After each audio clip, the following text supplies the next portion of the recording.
There sure is a lot of suffering in the world, you know? Just pick up any newspaper. But we know a lot of that suffering ourselves. So we might ask ourselves the question, how do I suffer? Ask yourself.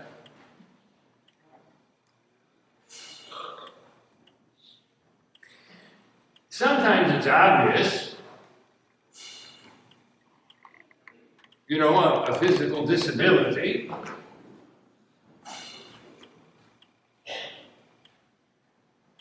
Sometimes it's not so obvious, arthritic joints. Sometimes it could be disease and diabetes and cancer and other kinds of things. It could be depression, which sometimes has a psychological component and a chemical component, both. It could be we're suffering just from financial destitution. But for the most part, we don't know how each other are suffering. And we can't quite get in each other's skin to know. What we do know is that some suffering is caused by ourselves. St. Peter says, I hope none of you are suffering because you're a murderer, a thief, or an evildoer. But some other suffering is we have our fingers in if we didn't cause it. For example, my younger brother has replaced both of his knees. I still got my original equipment, and I'm 6 years older than he. Why? Well, he played football.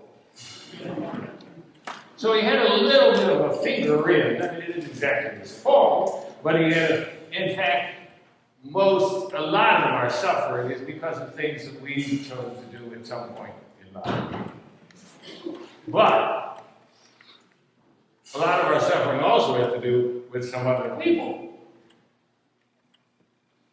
Ranging from people who might just try to make our lives miserable, down to our kids, who we worry about forever and forever and forever. And we're suffering from that. It's complicated, of course, because the universe even can make us suffer. An earthquake, a storm, a severe winter, all that kind of stuff.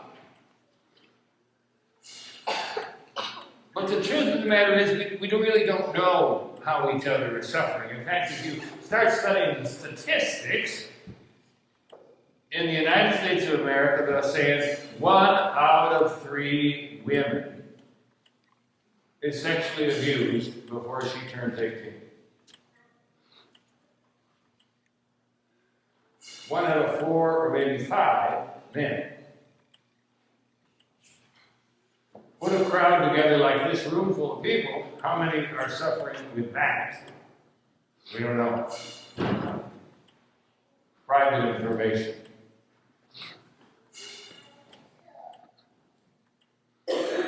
I recently had a student of mine, a former student of mine. I used to teach biology in Niagara Falls. My first degree was biology in high school. And he was a brilliant student, and that was like 40 years ago. He contacted me recently in some email stuff. And what he revealed to me is that he has been suffering for decades and decades and decades. Because although they called him a boy, and he went to a boys' high school, he has always felt inside like he was a boy. And I was like, no.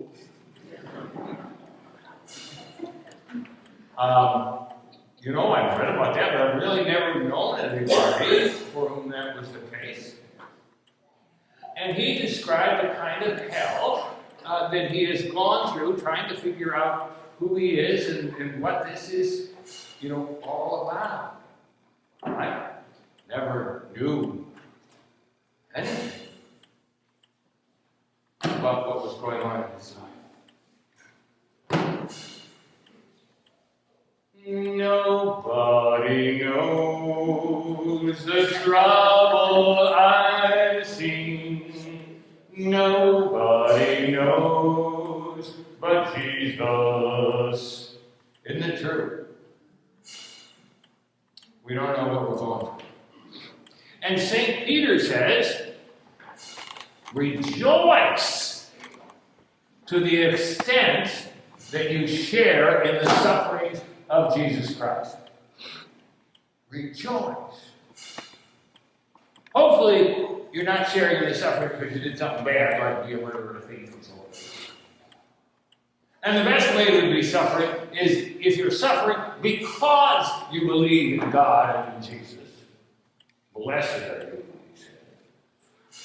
But no matter what the source of the suffering, rejoice to share in the sufferings of Jesus. You know, when I was in first grade, I lost my father to leukemia. 1, 2, 3, 4, 5, 6 weeks and gone. And I so wanted Daddy. Daddy, my Daddy. And in second grade, I made first Holy Communion and understood about the intimacy and the conversation with Jesus. And I would look at the cross and I would say, that's gotta hurt. You know what it's like to hurt, don't you? We can talk. I can talk to you. You will understand. And you know, that's the popularity of bloody, gory Jesuses in very poor countries and suffering countries. They don't want a nice, clean, metal, Jesus on the cross. They want to see scars, and they want to see blood dripping from. They want to see some of the whipped things. And why? Because they can relate to it. They can say, he knows what pain is. We can talk. St. Peter says, rejoice. Because if you share in his suffering, if you unite your suffering with his, you will share in his glory. You can sit out there and suffer all by yourself. But united with him, and you share in his glory. The resurrection. And that's what we do. And inasmuch as we don't know what each of us is going through, we try to help each other as best we can. You can assume this. Everybody's dealing with something. Some secret, some addiction, some problem, some genetic thing, something. So you do what Jesus taught us to do. Try to help each other. Try to put a hand around the shoulder. Try to help each other walk. Try to help each other cry. Try to help each other die.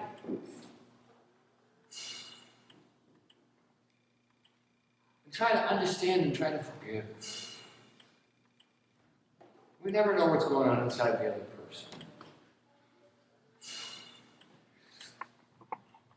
I want to share with you what this Catholic organization called Unbound does. Started 1981 by a group of lay people like yourself who went home and who said, some of the people in the poorest countries are really incredibly suffering. Sometimes it's a matter of nutrition, sometimes it's inability to get ahead. You work really hard, and you can't get ahead. You can't finish school because you need to be in the fields to help people survive, to eat and so forth. How do we help? Well, we can't change the world. But we can help one. We can be a companion for one. And so they set up a sponsorship group. Right now, 21 different countries, 310,000 people like you and me sponsor kids. Don't tell your new bishop. but so far I've had 8 kids. They're all sponsored kids, of course. I've had some boys and some girls, but usually I pick teenage boys. The boys are harder to get sponsored for than girls, and teenagers are a little harder. They're a little gawky and pimply like I was, you know. But the hardest ones are old people. They're just not as cute. I mean, take a look around.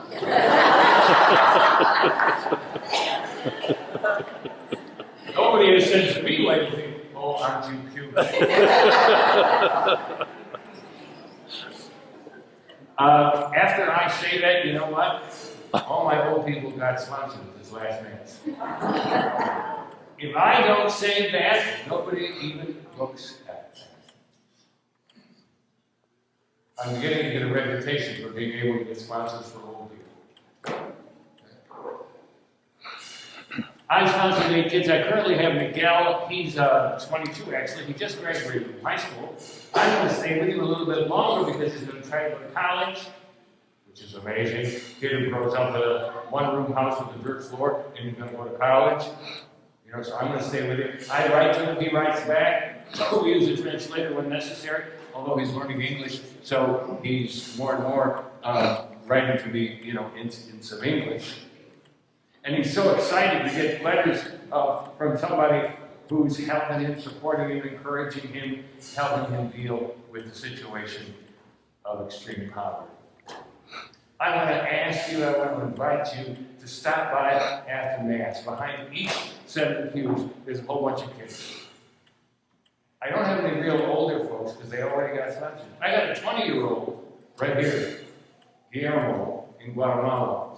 He's a hard one to get a sponsor for. But I can tell you this, if you sponsor him, you're probably not going to have him for very long because he'll probably achieve his goals and get out on his own. Let's see, favorite subject, math and literacy. He wants to go to college and get an agronomy engineering degree. Woo!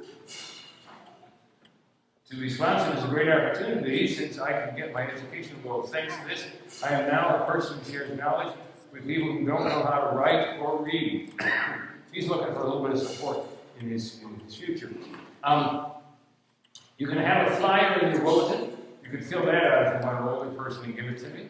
And but you also can go online and pick an older person or any child. But I've got them right here. And I'll tell you how to do it right after communion. It's very simple. It's as simple as writing your name down. Their name's already on the kit here. But if you'll sponsor it, you'll write your name down. I can tell you how good it is since I've done it for so long and I've visited, you know, some of my sponsored kits. They do take people on trips. I can tell you that 3% goes to fundraising, 3% goes into administration, and the rest goes into the sponsorship, connecting you to the kit, particularly for the services. How it works is, if you're in the missions, if you're in El Salvador, for example, you set up an account for every person who's sponsored. And as the money comes in, you put the money in the account. And then you ask the mothers, what does your kid need? His teeth are really bad with gum disease, and we can't afford a dentist. Well, we've got some money here. Let's get into the dentist. My little girl really wants to go to school, but she can't even get in the building without shoes. And we can't afford shoes. Okay, we've got some money in the account. Let's use it to get her shoes. My husband goes to work every day trying to get hired and trying to make enough money so he can get some food and bring it home so we can have enough. But frequently that doesn't happen. I'm afraid my kids aren't even getting enough food to grow. Well, we've got some money here. Let's have it. Very individualized sponsorship, where you get to know the child right to them. You can't change the whole world. But you can companion one who is suffering. I want to ask you to consider doing it and praying about it. It costs $1 a day, $30 a month, less than a cup of coffee. The last 2 weekends I was up in Seattle. And we walked and we found a coffee shop. You know how much coffee was? You could spend $5 on a cup of coffee. And I said, oh my, $1 a day is a lot less than a cup of coffee. Never do that. Pray about it. Consider it. I'll bet you can do it. I am a religious order person with a violent poverty and I'm on a pretty fixed income. But I can do it because their income isn't fixed at all. It's broken. Will you?